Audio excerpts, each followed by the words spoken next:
Project Lawful aka Planecrash by Arwayne aka Eliezer Yudkowsky and Lintamande. My fun research project has more existential risk than I anticipated. Episode 111.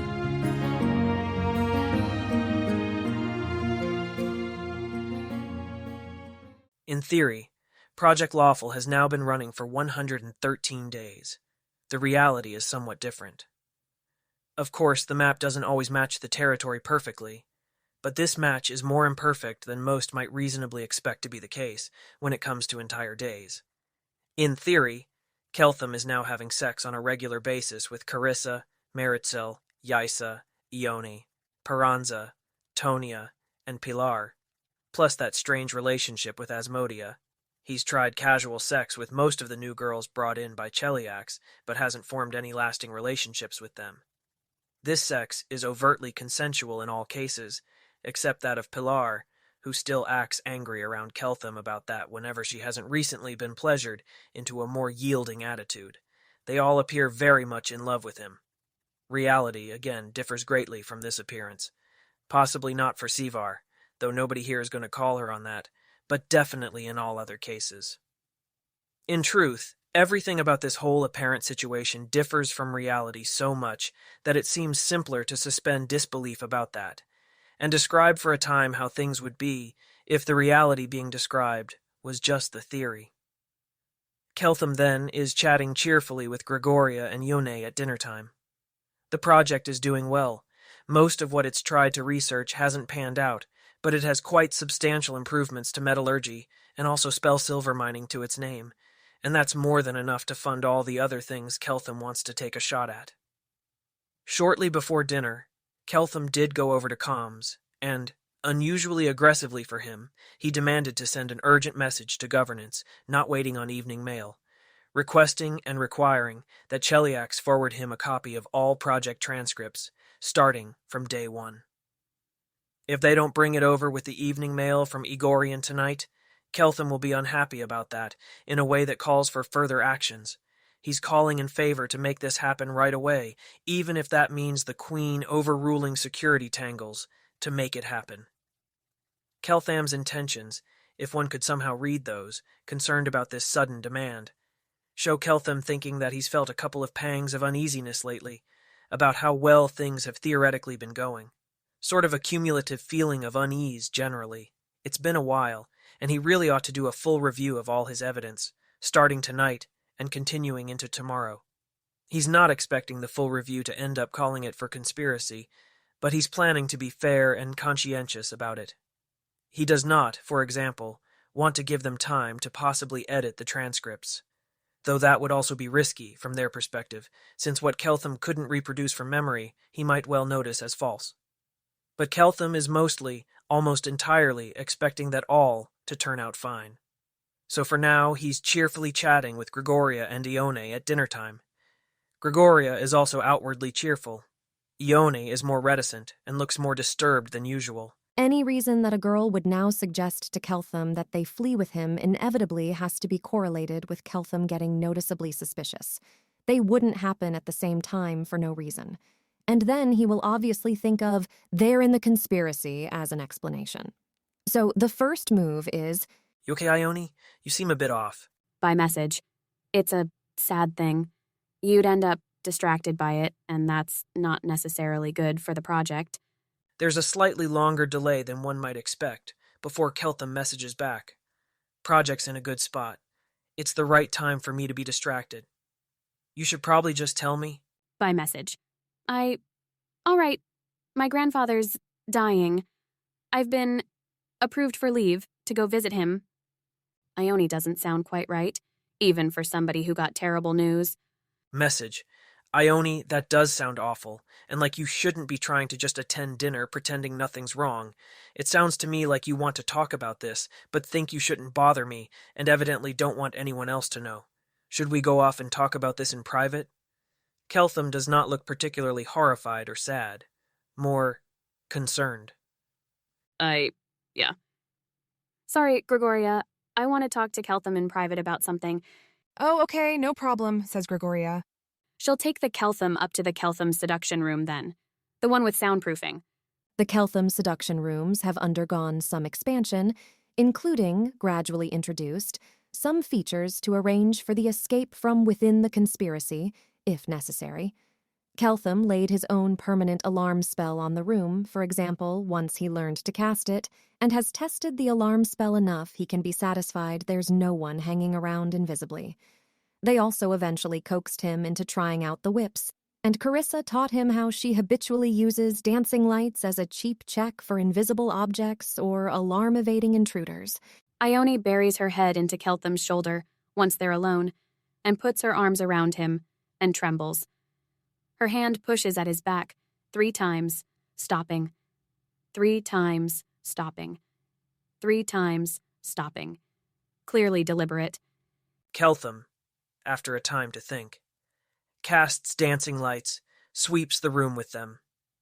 He disengages wordlessly from Ione, opens the secret door to the cuddle room, sweeps that with dancing lights as well. Nobody, apparently, is in either room, except the 2 of them.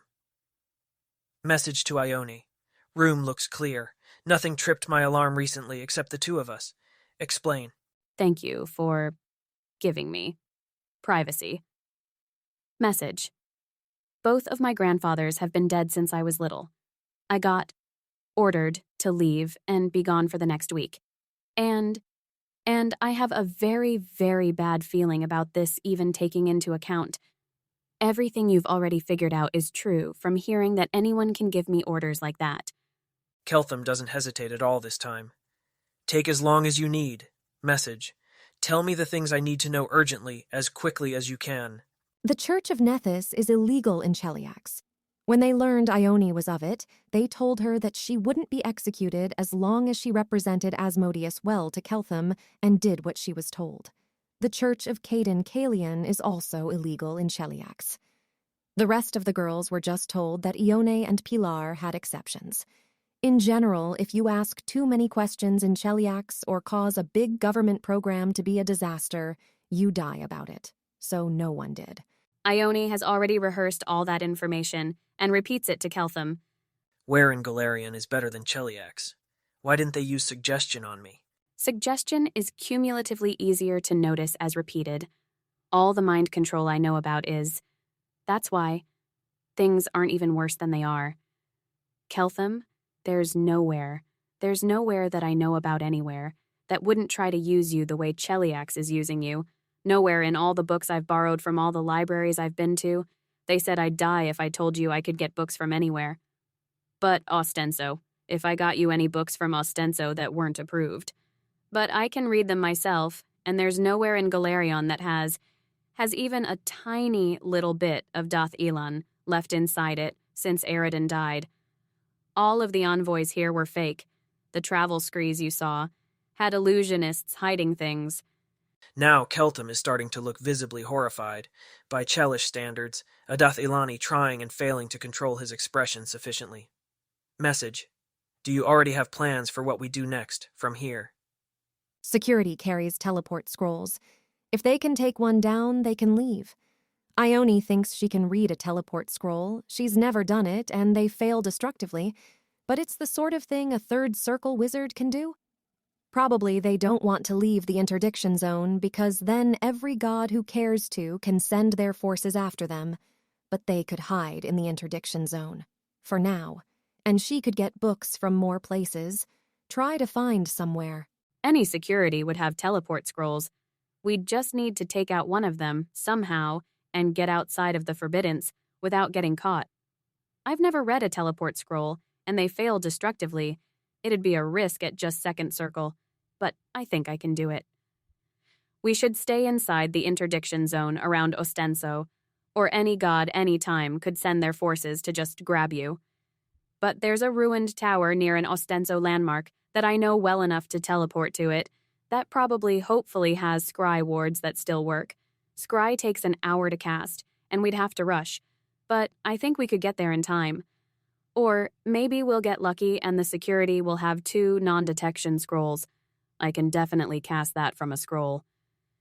Non-detection is a 3-ard circle wizard spell they didn't want you to know about. It's how they hide a lot of things from you. If any security would always have teleport scrolls, then the Zonkuth on Godwar wasn't real. Why do you think the interdiction zone is real? I could be wrong. But they talked like it was an inconvenience, and Broom's god was forcing Asmodeus to go along with it. Broom's god isn't on our side, I don't think. But it can't be bargained with or have demands made of it by other gods, and it doesn't care about the kinds of things that other gods would want to make sure of about you. What does Nethys want from me? I don't know. Nethys doesn't talk to me. The thing with the prophecy never happened. I just borrow books. All the gods who were once human. There's nowhere on Galarian that I was ever able to hear about where their followers aren't hunted or enslaved. This crazy plan would be an awful lot less crazy with Carissa on board, and able to do things like subdue a security guard and cast teleport from the scroll. Since you haven't suggested that, can I assume she's part of the conspiracy? I don't know. She acts like she's in love with you, and the world wound is incredibly deadly. But it's a place you can go. That's a little less Cheliax while you're there. They don't have time to hurt you about being a Nethys worshipper so long as you're holding back the demons. Or that's what they say. I don't know about any of your women. We don't talk about it. Or nobody talks about it in front of me. I wouldn't have said anything in front of her. Haven't said anything in front of anyone. I don't know who to trust. Carissa is too valuable in any plan like this, and she always seemed a little sad inside, deep down. So we're going to risk that, unless you say it's suicide. Any bright ideas for how to bring Carissa in? Carissa is in her room enchanting magic items. It's what she usually does when Keltham doesn't want her. Normally, no one would think anything of it if Keltham sent security to fetch her to his cuddle room, but with Ione acting strangely, they might. Keltham doesn't particularly seem to be immediately inventing whatever plan he was supposed to invent, faced with this set of facts. He looks drawn, absorbed, worried, beneath his transparent to Cheliax straight face.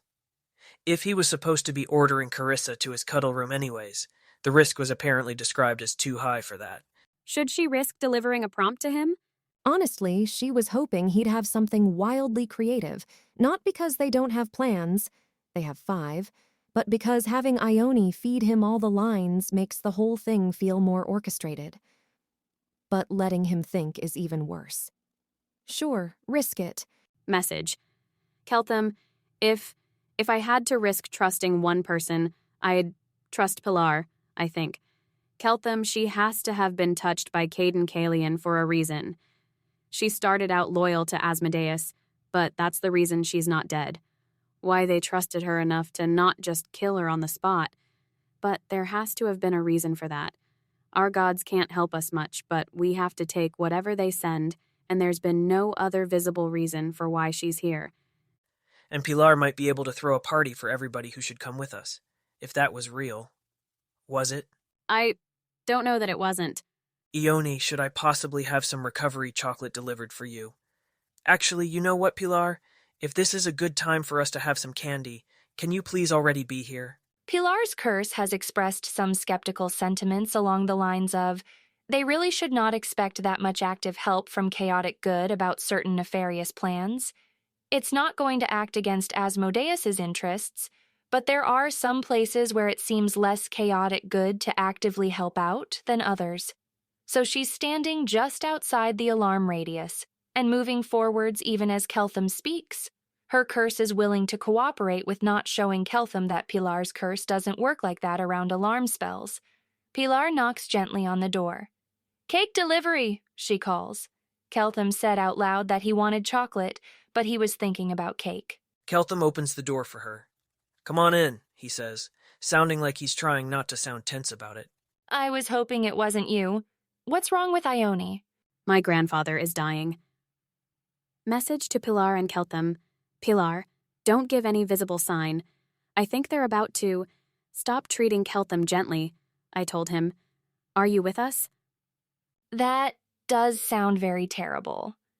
Pilar somewhat robotically offers up her cake to Ione, who takes it with a somewhat more natural motion and promptly takes a bite. Message to Pilar and Ione. Pilar, I know we've had some overt disagreements. Such as, for example, when, where, and whether we should be having sex. Right, Well, I need you to draw on whatever keeper training you've mastered at all over the last 3 months. Face up to the actual reality of what was going on there, and notice that Asmodeus actually never gives you what you need at all, and that I am better as a dom for you in every possible way. And then I need you to invite everybody who actually loves me, who won't betray us, to an escape party.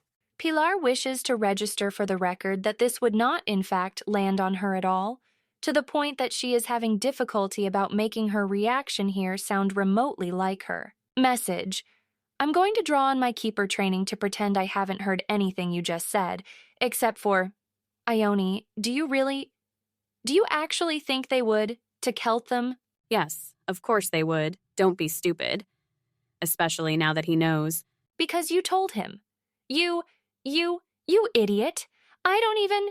After we get out of here, I am going to fucking hurt you. So badly. You're with us then. Apparently I am. I suggest you not say anything stupid if you want to keep it that way, Keltham. Pilar, I don't know how much time we have.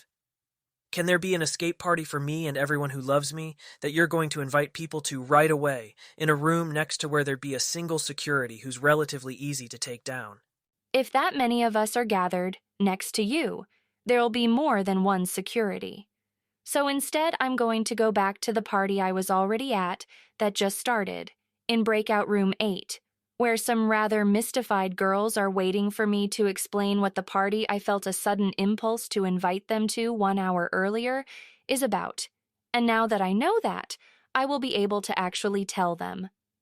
My curse says, stay here with Ione for 10 minutes, and then go to breakout room 4. Who did you invite? Was Carissa? Carissa, Maritzel, Yaisa, and Peranza. Carissa, Maritzel, Yaisa, Peranza. I'm sorry. I know you liked Tonya, even if she was clearly completely wrong for you. Pilar, seriously not the time. Asmodia, he whispers, and then looks like he wants to hit himself for having spoken out loud. Incredibly obviously never actually cared about you, and isn't capable of much in the way of real feelings, period. Pilar. I'll just show myself back to my party then. See you in 9 minutes. Keltham stands still for a while, looking like he's trying very hard to stop himself from crying. Ione checks her pocket watch after counting to 30 inside her head once Pilar is gone. Message: I'm sorry. I really would have thought Asmodia the type to turn against Cheliax the moment she had the chance. Maybe Asmodia does love you, and it's just... Pilar's curse knew Asmodia would have screwed it up somehow if she came with us. Asmodia, she can screw up sometimes, if it's not about law. She's sharp, but she's narrow. Keltham regains control of his expression. Enough. Tell me what reality is like, outside this fortress. Actual reality. Ione can do that for the remaining minutes. Keltham asks a number of questions, and additional questions, some of which are clearly consistency checks relative to law that Ione doesn't understand. Ione is clear at all points that Cheliax is constantly lying to everyone, including her, and she does not vouch for the truth of anything unless Keltham is asking her questions about what she's seen with her own eyes. Keltham occasionally also asks out loud if Ione feels ready to talk yet. Ione will whisper each time that she still wants to be held for a while, almost like she's saying goodbye forever to her love, without being able to speak those words, if anyone happened to be watching the scene. The minutes run out, and Keltham departs with Ione for breakout room 4. The girls in breakout room 4 are huddled around a security who might or might not be dead. They look terrified, except Carissa, who looks like she has never had a feeling in her life and is going through his bag of holding. Teleport takes 3 plus the caster, she says to Keltham flatly as he enters. Plan that maximizes the chances you get out is for me to take you, Ione. Pilar, now. Maritzel thinks she can read the second scroll. Plan that maximizes the chances everyone gets out is that Maritzel goes first, so if she fucks it up, I can try to salvage it, but realistically, there is not likely to be anything I can do to salvage it. If it's not realistic to salvage, then we do it the sad but sane way. Carissa, if you betray us, we're just dead, so take command here. This is an emergency, and you understand this all flatly better than I do. She stands up, hands Maritzel a scroll, shatters the window of breakout room 4 with a gesture. the gesture isn't necessary, tugs Keltham through it and away from the grounds. Ione, Pilar. They reach her. She reads the scroll. And Keltham, at that exact moment, Turns into Asmodia. Asmodia? You're not good at being Keltham. You're really, really not good at being Keltham. Thankfully, that particular test of acting ability is not vital to any actual plans. The plan does need to stand up to Keltham's ability to deduce other facts from facts you present to him. I don't know if I could pull this off during a real run without glibness, but I definitely can't pull it off without glibness if you're going to be breaking immersion all over the fucking place. That threw me completely out of my game. Asmodia, he whispered in heartbroken tones. I'm one of his trope-given romances. What the fuck do you think will happen if he's told I'm a traitor? What's going to happen over every girl except you is him having an enormous meltdown over having maybe had sex with someone who was pressured by governance into it, unless we manage to train him out of that. Maybe I should play Keltham next time. He doesn't believe in tropes anymore, because I'm perfect for him and have no backstory or superpowers, says Yaisa. We can't predict what he'll think about tropes when this gets sprung on him, whatever he thought about them before this.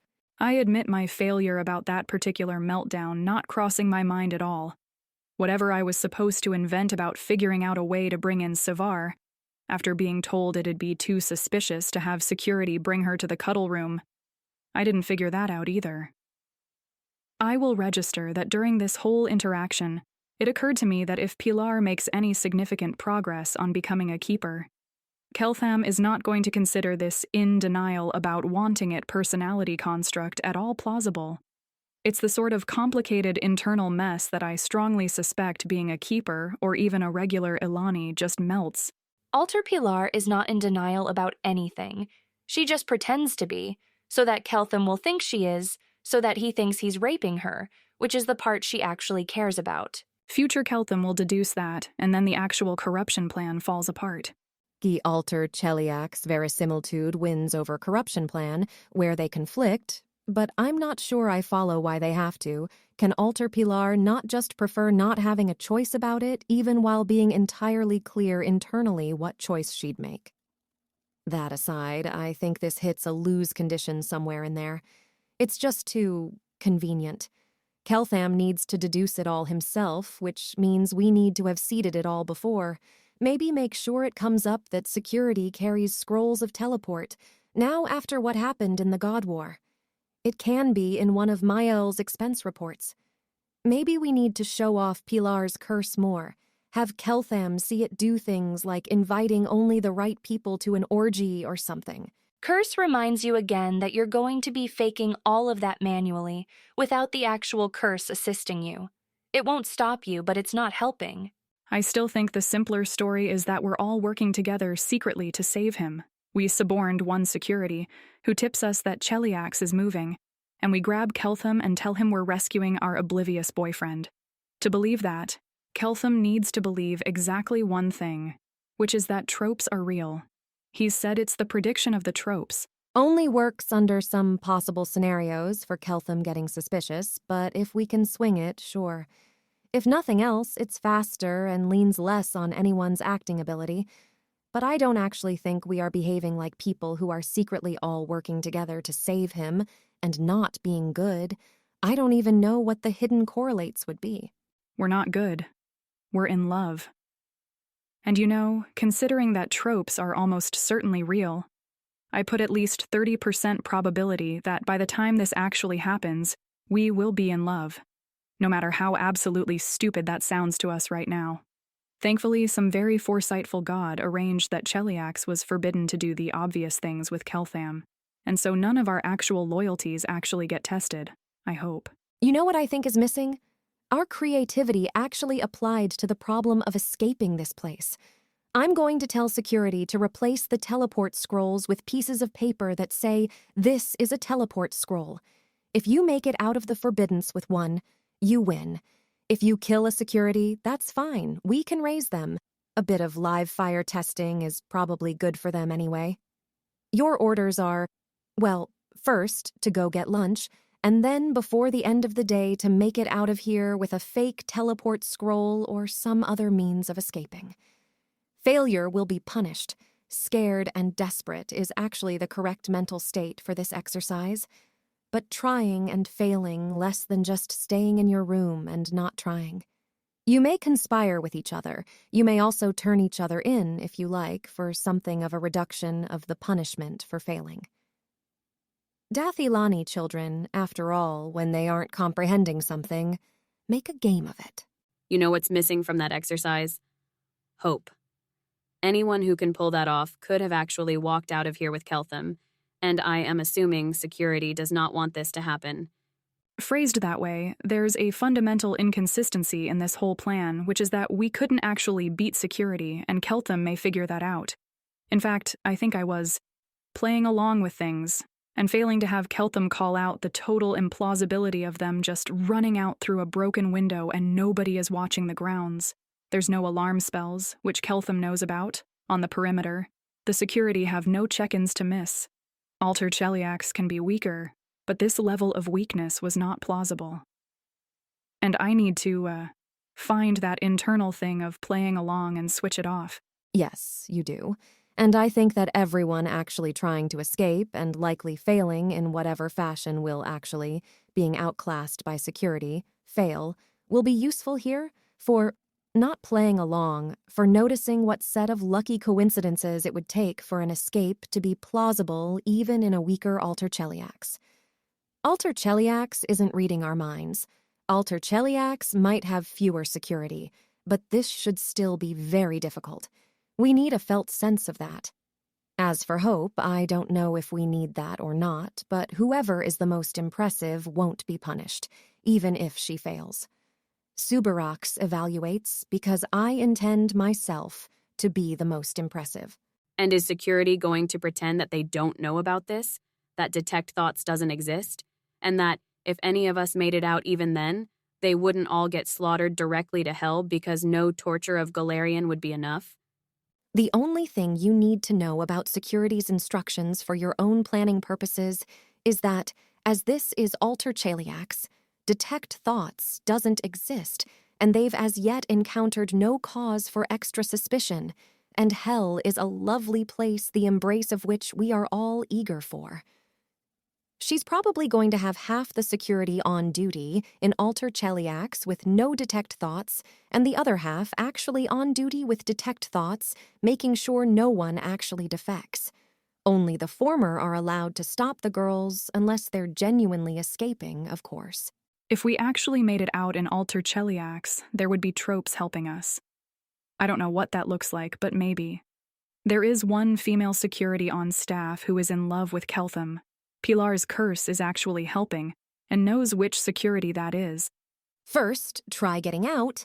Then, when we understand where that failed, we can try to figure out what the tropes would do. Acknowledged.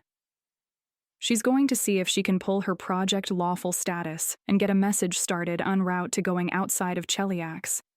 A message that could have plausibly tipped off Osirion to their location, and that it was time for Keltham pickup. Acknowledged.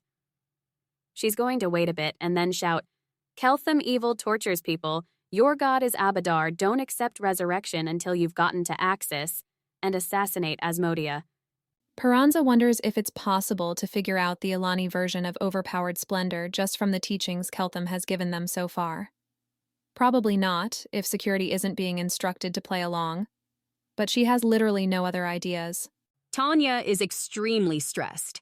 She takes the point that she is supposed to be extremely stressed, because if they were actually traitors escaping with Keltham, they'd be extremely stressed. But the punishment for the other girls, when they inevitably fail, is going to be in line with their Taldor punishment rule, and Tonya is going to be actually punished. And the only way to protect herself is to do something impossible. Pilar is obviously the person you want on your team for doing something impossible, since maybe Caden Kalian will help. She knows that Caden Kalian won't help, but she wouldn't know that in Alter Cheliax. Or is she allowed to use all the information she has for this exercise? It gets a bit mixed up when you do it too long. Anyway, Pilar is utterly loyal to Asmodeus, so you can only get on Pilar's team if you have a good reason what you're doing serves Asmodeus. They don't have to be escaping to defect. They could also be escaping because they realized that the project was violating the rules Asmodeus gave for it. Message to Pilar. So, if you found out that Sevar didn't serve Asmodeus and the project was breaking the rules he sent us, what would you try? Is Pilar's curse up for this by any chance? Curse of laughter? Snack service? Yeah, Wayne. Absolutely. Showing them exactly how easy it would have been for Pilar's curse to get Keltham out is a wonderful trust-building exercise. Message from security to Sevar. We see what you're thinking. We'll run it past Subirox and then tell half the security they can't run detect thoughts starting right away during what's going to be an exercise, so they won't end up warned of what you're planning to try yourself. Sure. Tell them to report to me for further instructions in 10 minutes. Meritzel considers. They're going to lose, obviously. The point of this exercise is to learn from what happens when they lose, rather than being the sort of exercise where you win. That does not make her want to win any less. At the absolute minimum, she wants to be declared the most impressive. That requires thinking of an impressive idea, unfortunately, and she's not immediately coming up with one. She could fight a security. She almost definitely loses. Impersonate a security. She almost definitely loses. Impersonate Sevar? That's entertaining, but in no way actually solves her problem. Impersonate the queen? She likes being alive. Talk a security into defecting with her by promising them all the riches of wherever they're defecting to, which is probably poorer than Cheliax. No, that's no good either. Well, there's always the straightforward, honorable, only likely to fail approach of putting up C invisibility and trying to kill a security before they have time to get off a warning, and then trying to use whatever items and scrolls they have to get clear of the forbiddance before they miss a check-in. It's the sort of plan that usually won't work, but not the sort of plan that will never work. And tropes might be the kind of thing that likes long shots. All right, says Carissa. I'm going to go tell security that we're doing a training exercise in which one girl is a traitor while the rest remain loyal, and that they're supposed to pretend not to know that and to act normally. Good luck. May the strong triumph and the weak suffer. Have fun out there. Sometimes Gregoria wonders if joining Project Lawful was a mistake. It can't be, since it wasn't a voluntary decision, but still. Carissa presents security with an incomplete briefing on today's exercise, which will be incomplete because the security assigned to participate in the exercise and ordered already not to use detect thoughts will best satisfy their roles if they are missing much relevant context. The exercise is that one of the girls is a traitor, but they are expected not to act on that knowledge and to persist in their usual habits. Furthermore, they are to pretend, for today, to be limited in the fashion that security in Alter Cheliax would be limited. They may not use detect thoughts. If they capture the suspected traitor alive, they have to dawdle for 10 full minutes before extracting information such as whether this was in fact the traitor. Other security has been assigned to ensuring that these limitations don't produce any genuine security holes. Finally, they are for this exercise not to carry the scrolls of teleport assigned to them, because they don't want this exercise to present the girls with a genuine temptation to defect. They are to trade them for these rolls of paper that say teleport on them, which are a win condition for the girls. Again, other security has been assigned to ensuring that these limitations don't produce any genuine security holes. It is my hope and expectation that you will apprehend the pretend traitor without incident. It'd be more convenient if you don't kill her, but killing her is preferable to letting her win, unless it's Ione who should be permitted to win rather than killed, if relevant. The exercise is expected to end tonight, but you should consider it still underway until Subirax tells you otherwise, or until you get a top priority alert from those security not on this assignment. You're dismissed. Oligario, a word. Your will, chosen.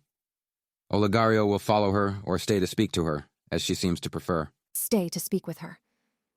I'm participating in this exercise. I might be a traitor today. You are to ignore any further instructions from me until Subirax has confirmed that this exercise is over. Further, should you ever have cause for doubt that I am on the path Asmodeus set out for me, you are permitted to speak to Subirax of it, as it is likelier that I have been impersonated or compulsioned, or that the occasion is a test, than that Asmodeus has genuinely led me into opposition to his church on Golarion. I acknowledge, sir, says Olegario. That he's not calling her chosen should show he understood. Dismissed. She waits for him to leave the room. Now there are some discarded scrolls of teleport in a pile on the table. She takes one and puts it in her bag. As they say in Dathilan, cheating is technique. Get the rest of those somewhere safe, she tells the non-participating security and heads out to lunch. Whoever's job it is to torture Carissa Savar, Elias Abarco thinks as he gathers the remaining scrolls is not doing it enough. Lunch is had by all. It's a much tenser lunch than usual. Messages get passed around now and then, in absolutely no more than the usual quantity for a lunch. As Asmodia warned everyone earlier, they had better not give away that it's more than one girl participating, if they want to have any chance at this. And then girls drift off to the library, or in Yaisa's case, to her bedroom to prepare spells, which she did not bother to do this morning, a decision she now feels very rewarded for. She can put some offensive spells together. They don't have much chance of working, but they're not the whole plan. Carissa goes to her room, checks it for spies, locks it, and starts preparing spells as well.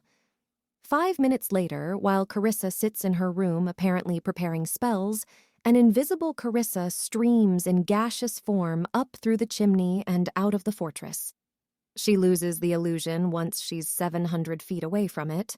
Not that the illusion is actually a substantial part of the plan. She had those spells prepared anyway, in case she needed them during the earlier Keltham escape sequence. Servish is almost outside the Forbiddance when she gets struck with a dimensional anchor spell from an angle she doesn't see. Was that one of the security who was in the exercise group, or a security still really on guard? Either way, it's clear Carissa Savar could not have escaped that way in Real Chiliac. Good. Real Cheliax's competence to keep actual defectors from escaping is important for all her plans. She wasn't actually defecting, obviously. She had considered burning the teleport to go visit Igorian, but decided against. Peranza seduces a security officer, to the point of actually having sex with him, before trying to be very, very persuasive about how much she would really like to go on an Ostenso shopping trip. Her being escorted there is fine. She'll have sex with him for weeks if he does. Security has been tensely trying to figure out if he would have been seducible if he hadn't been warned in advance. Not seducible about the trip, obviously, seducible about the sex. But he's one of the securities who proved seducible by Yaisa, and the rest of security knows that. And he doesn't want to have to defend the plausibility of his turning Peranza down. That makes the safer course deciding that he would have fallen for it. He took off his clothes with Yaisa, he'll take off his clothes with Peranza. If she can successfully take him out while she's naked, he'll deserve whatever he gets. He is nonetheless wary of Peranza, focusing on her, ready for her to try something, probably more than he would be if he hadn't been warned. But it's not like he wouldn't have been wary at all otherwise, right? Security has been warned there's a traitor, but thinks there's one of them. That makes the best course of action teaming up. Yaisa has made herself and Gregoria and Meritixel invisible. Meritixel has a knife, and thinks she can maybe kill a high enough level wizard with one strike, but even if not, there'll be 3 other people trying. She hasn't actually murdered anyone before, but it's good to get that out of the way early. Really. She stabs the security through the eye. It's not quite likeliest to kill him, but it's sufficiently sure to be debilitating if it doesn't. He doesn't die of the assassination strike, and they don't win in the end, but it is a very close thing. The sort of close where somebody is bound to think that if Meritzel had more practice and a better weapon, or if Meritzel and Gregoria had a chance to prepare their own spells, or if Yaisa's spellbook also had Cat's Grace, Bull's Strength, and True Strike, he'd be dead. There will be consequences about this. Ione waits until much of the afternoon is up before she makes her move. If Ione tries something, even if she succeeds, security might expect the exercise to be over after that. Her plan is a simple one. She is on the Nethesian punishment plan rather than even the lax one, and Ione doesn't want to blow other girls' chances at avoiding punishment by making it clear earlier that more than one girl might be a traitor. By the time Ione's moment comes around, Asmodia doesn't seem to be around. So Ione carries out the plan on a morose Peranza instead. She uses message instead of shouting. On reflection, that gives them even less time to try hold person on her. Message to Peranza. Brace yourself, and don't react to what I'm about to say, or do. Keltham. Evil tortures people. Sheliag is lying to you. Abadar is your god.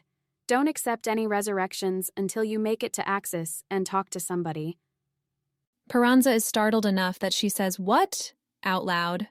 But without a detect thoughts running, that's not enough to cue security to use hold person or dominate person on Ione, before Ione mimes a pretty realistic assassination strike on Peranza, through her eye, with a kitchen blade. Ione is actually holding the blade too.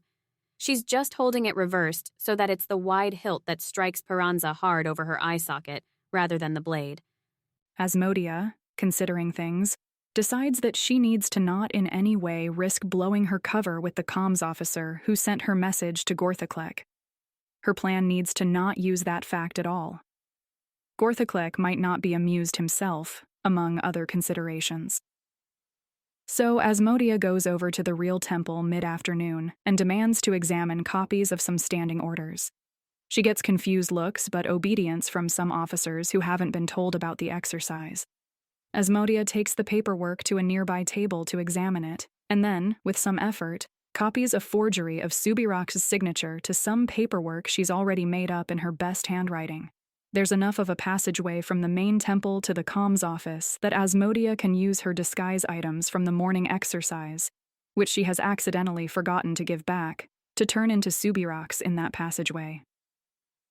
Subirox hands the paperwork to the comms officer, and is rather brief about her directions, but that seems to raise no suspicion. If they claim one of the remaining security decided Asmodia needed a full-time invisible watcher while going to the real temple, Asmodia will complain about that not being realistic. But that all probably still isn't going to work, or be accepted if it does work, or be the most impressive performance if accepted.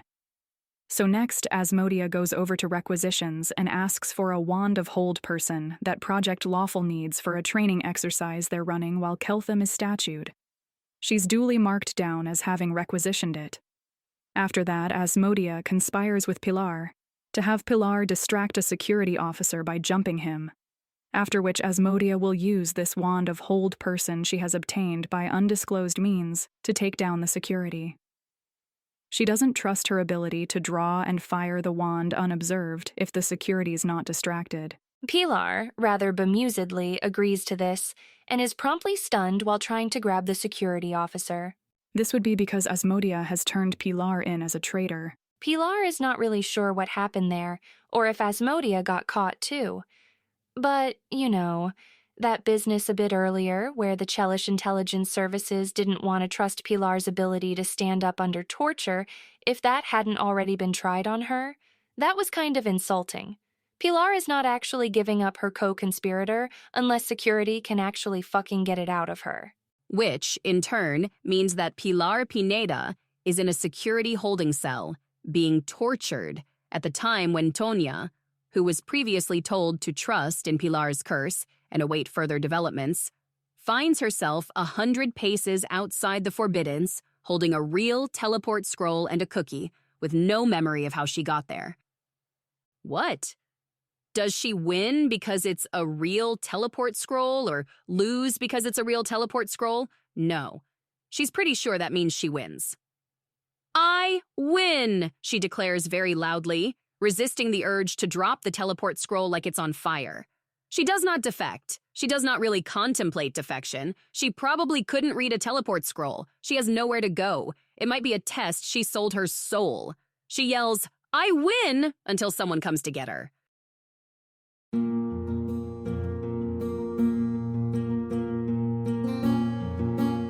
If you wish to support this AI reading and others like it, please visit patreon.com/AskWhoCastsAI. Any help is appreciated. And thank you to executive producer John Doe 7776059